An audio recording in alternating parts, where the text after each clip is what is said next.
Today's whole fashion. I had a threesome a couple times with the same girl, but with two different niggas. Basically, she was fucking with my ex at the time and tried to fuck with my fuck buddy, but she didn't know he was my fuck buddy. But I was gonna trick because she was trying to play housewife to my ex and he was my best friend. Okay, it's a lot going on right there. Let me reread that shit because that shit sound messy as fuck already. So she was fucking with my ex. So we're gonna call the ex Tyrone. We gonna call the ex Tyrone. So she was fucking with Tyrone at the time and tried to fuck with my fuck buddy. We're gonna call the fuck buddy Jason. All right. So she was fucking with Tyrone at the time and tried to fuck with Jason. But she didn't know Jason was my fuck buddy. I was going to trick on her, so she was going to tell because she was trying to play housewife with Tyrone. And so is Tyrone your ex? Is your ex Tyrone your best friend, or is the fuck buddy your best friend? Either way, this a little messy. It's your freak hostess, Jody, and you're tuned into Prhoevocative. No one knows what it means, but it's provocative. I will marry a nigga off some dick because everything else we can work on. And I have sporadic periods of excessive masturbation. I really like how that just sounded. If I fuck you once and it's good, I'm gonna keep fucking you. Because I didn't start sucking dick until college. Blew in that man's butthole. that shit is wicked. That shit. I'm confused by that part. I don't know who the he is. Who's the he? Who's the best friend? Okay. Anyway, she agreed to do this threesome with me and my fuck buddy. So she agreed to do this threesome with me and Jason. And we did it, but she was mid as fuck. And it blew me. But she ate my pussy good. What was your relationship to this woman? I mean, at this point, y'all coochie cousins, y'all scissor sisters. Then we agreed to the same arrangement with my ex a while later. Okay, cool. So basically, this is what I think happened based off this. The girl you had a threesome with the girl and your fuck buddy Jason, who might be your best friend.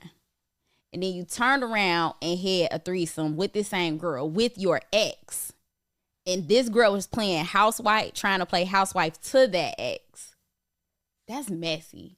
That's messy as fuck. This is insane. Y'all was sister-in-laws. Yeah, this is messy. And then it goes on to say that the story gets crazier because the girl was in love with me. So that's insane. Okay, so it says the story gets crazier because the girl was in love with me and she worked for Southwest and was trying to give me her buddy passes, and it was a wild time. Now she ended up having a baby with my ex, and I come over and rock my boy to sleep, and it pisses her off so bad. As if it couldn't get any messier. So, y'all are in a throuple. Or if y'all in some kind of poly freaky situation, and I think you don't want to admit that. There's a lot going on with today's whole fashion. Shout out to you. Y'all be in some messy shit. I'm glad that y'all sharing the messy shit with me. Y'all love me. I feel like, y'all confidant. So yeah, today's whole fashion was wild. But hell, I feel like you had 2 threesomes with this chick. Well, I'm curious to know what made her mid. Like, was she just boring, vanilla, not really want to do nothing? Like, I'm curious about that. So, listener, please send me more information. I need more details about this situation. And how many threesomes did you end up having with this woman? I want to know that too. Like, is she your designated unicorn? Like, I know she gonna bust it wide open for us if we call her. Like, I want to know that. I want to know that because in my threesome situations, I feel like The first one, obviously, that weird ass motherfucker is blocked. So definitely not gonna spin the block on that first threesome situation. Shorty was weird. But the second and the third, I could call them tonight. Like, I could dead ass hit them up tonight and be like, yo, what we finna do type shit. Now, also, the second and the third threesome situation, those women, I've also been the third in those situations. So this, if I was to call them like, yo, come see what the fuck, I want you to be my third type shit and me not be the third, that would be a different type of conversation. I feel like the girlfriend, maybe the wife, that's, it's different. It's different with married couples versus single, like, or dating people that's in like relationships and stuff like that. Because I definitely think the girlfriend that I had the situation with, I could call her up like, yeah, what's up? But also she like women. So that's that. Cool. That brings us to today's vocabulary word of the day.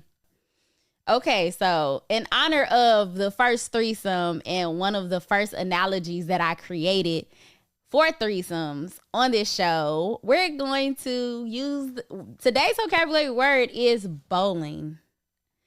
Bowling is a noun for an unplanned casual threesome. Used in a sentence, this couple asked me to go bowling. It wasn't until I had two people sucking on my titties in a hotel that I knew what they meant. So, in honor of the first accidental threesome episode, that is the vocabulary word of the day. And a lot of y'all that's been following me for a while, that's been following Prhoevocative from the jump, y'all know that bowling, when I say like I like to go bowling, y'all gotta ask me which kind, because I like them both. So, let's hop into the topic for today. So by the time y'all hear this, it would be May, and May is masturbation month. We've had masturbation episodes in the past, but I think that this year I'm going to, and I've done this a couple years ago, I'm going to I'm going to be masturbating a whole lot in May, like a whole lot. And I've done that in the past. Like, I had a whole month where all I did was masturbate. I didn't have no sex. I just masturbated the whole month. Now, I'm not saying that I'm going to masturbate the whole month without sex, but I am strongly considering it. I'll say that. I might get 5 days into May and, start shaking like a crackhead. But I'm going to try to go without sex. I'm going to try. I'm going to give myself grace if I fail, but I am going to be masturbating. At the very least, I'm going to be masturbating. So that's that, because it's masturbation month. And I will say this, if I end up having sex, I'm going to incorporate a heavy amount of masturbation in there before I even get penetrated or anything like that. Like, I'm going to prioritize masturbation over everything.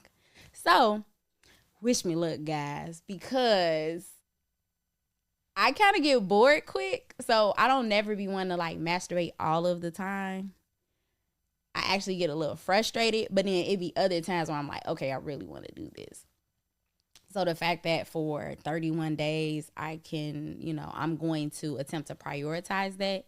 That's going to be interesting. What I'm going to do is I'm not going to stick with just one toy, because it's probably the fixed Scorpio energy in me that likes consistency. And I'd be like, okay, no, this is my favorite toy. This is my favorite toy. I'm going to try to switch it up as much as possible. So I want to get to a point where I'm experiencing all of the different types of orgasms, not just a clitoral orgasm, not just a orgasm from penetration, vaginal penetration. I want to experience an anal orgasm. I want to experience having an orgasm just from somebody playing with my titties. Like, I want to experience the different types. I want to experience an orgasm from getting a massage. Like, I want to be so in touch with my body during the month of May that, yeah, a bitch is like, a motherfucker could look at me a certain way and I'm like, oh, I just came. Like, that's how I want to be. Like, I want to be able to just like tap into that energy on a different level. And I think that I've unlocked, of course, these different energy levels when it comes to sex, but I'm really going to be focusing on just trying to take my sexual energy to a different level. And I know that starts with a lot of masturbation, a lot of meditation. Like, I'm going to meditate and masturbate. That's what it is. And yeah, that's kind of how I see my May going.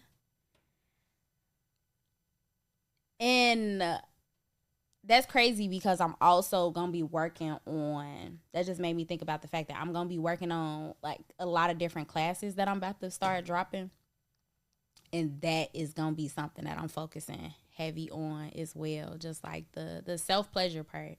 Because again, and I've said this multiple times on the show, we don't give ourselves permission to engage in things that are for our own pleasure, right? It's okay to be selfish with your pleasure. And that's what May, the month of May, is going to be about. That's what it's going to be about because it's so much shaming around masturbation. I'm wearing my masturbation shirt today. And it's crazy because I didn't think we was going to talk. I was thinking about what the hell we was going to talk about on the way here. And I didn't put, like, I'm just grabbing a shirt. I'm grabbing a shirt, throwing it on. And it just so happened to be my masturbation shirt. So clearly it was on my heart to talk about masturbating.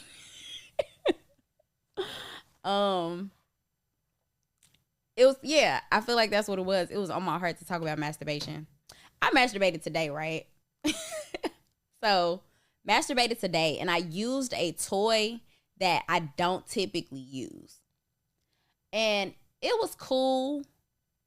It was cool. It was more than cool. I'm lying. It was more than cool, right? But it wasn't my favorite toy. It wasn't my go-to, my reliable. It was good. It was just different because, again, this is a toy that I haven't used in a while. So to kind of describe the toy, it has like the kind of penetrative part or whatever that you put inside of you. And then it's like the front part looks kind of like, I don't know, like some kind of like butterfly. And then the butterfly part you can put on like your vagina and your clit part. Because the clit part, where your clit is, it does the suction motion and the suction movement. So technically, this should probably be my favorite toy, right? Because I always talk about how I like toys that have suction. I'm not a fan of the magic. I'm not a fan of the wand. Not gonna hold y'all. I'm not a fan of the wand. I tried it earlier. I really tried to enjoy the wand earlier, and it just was not doing it for me.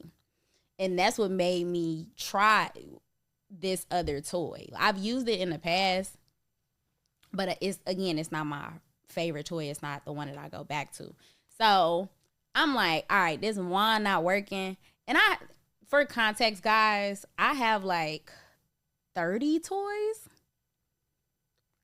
I have 30 toys. Now, even though I have all of these toys, I don't use them. Every time I masturbate, obviously there are toys that you play with more than less. Think of Toy Story and how Andy had his two favorite toys, right? I got my fucking Woody and I got my Buzz. That is, oh my God. That actually, now that I just said that out loud, those names for toys sound like sex toys. What the fuck, Disney? Woody and Buzz? Why are those their names? Like, this is insane to think about. This is insane. So I have my Woody and my Buzz. And those, in this situation, those two, both of my Woody and my Buzz, I couldn't use either of those. I couldn't use either of those because they needed to charge. Because again, I play with them more than any other toy. So I guess you can say I pulled out my, what was people's third favorite toy on Toy Story? My Slink? Something, I don't know. Mr. Potato Head? I don't know who my third favorite toy was on Toy Story, but I had to pull out something where I'm like, all right, cool. This is another suction toys. Now I don't have a lot of suction toys. I only have a couple. I went to this particular toy. It got me right. But in playing with that toy, what I realized was that the next time I use that toy is going to be in a threesome, and it's going to be when I strap a female.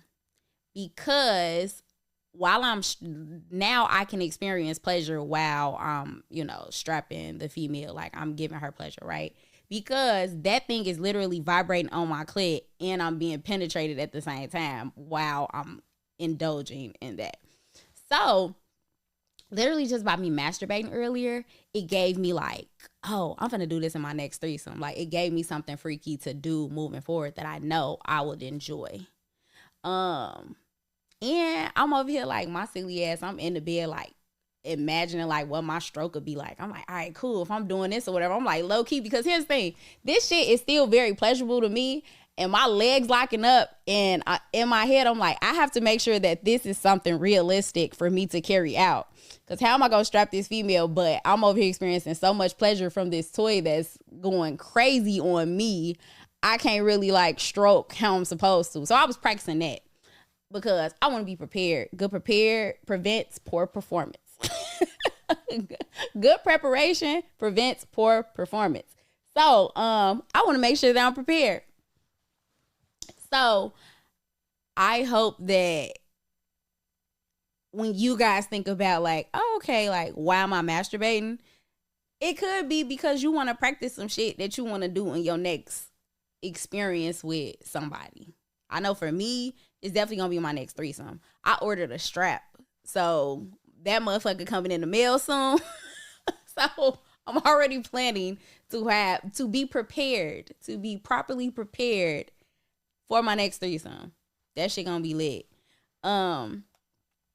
That brings me to today's daily holy affirmation, your motivational speech for the day. And I would say, okay, so recently y'all know I'm a brat. I kind of hate that for myself because when I want to have sex, I really be wanting to have sex, and then I get bratty when I don't have sex. I don't like that for me. Because masturbation, I cannot literally be present for masturbation because I'm focused on the fact that I want to have sex with an actual person now. And you know how like sometimes you just want what you want? Like, I'm going to settle for this meal over here, but this is really not my top choice. This is not what I want. That's how I be feeling sometimes. And I get super bratty about it. So then I'll be like, oh, you know what I'm saying? Like, I have a problem with overcorrection. I was having a conversation earlier, and I think that is a problem. That also feeds into me being an extremist, me either all the way wanting something or not wanting it at all. But I don't know how to fix that. I'm working to fix that. But I definitely want you guys to think about how you're showing up, how when you don't get what you want out of a situation, how you're continuing to show up, and how your emotions kind of impact your sex life. Because I know that mine kind of do, even though it's like, I've said this before, if I get super emotional, I try to have sex so I don't feel those emotions. However, that within itself is still a very emotional response. That's not a logical response. That's an emotional response. And I say that to say sometimes you try to run away from shit and then it don't go nowhere. Like, you could try to avoid these feelings or whatever kind of emotional energy that comes, before, during, or after sex. But that's not going to change the fact that even if you avoid it, you're not really avoiding it. Like, it's still going to keep presenting itself until you deal with it. And that is why aftercare is so important.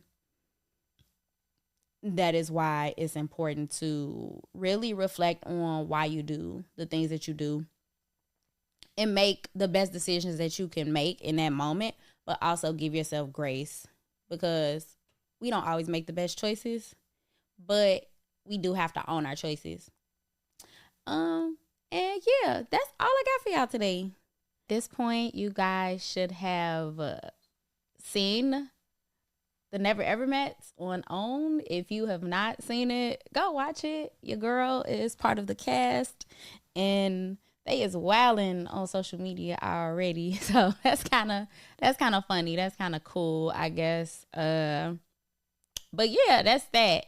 Also, I am opening for Don't Call Me White Girl on May 1st. So if you are coming to the Chicago show, pull up on your girl. Come say hi. I'm the opener. Super excited about that. That is going to be May 1st in Chicago. If you are not in Chicago and want to come to Chicago for the show, pull up. Come see your girl.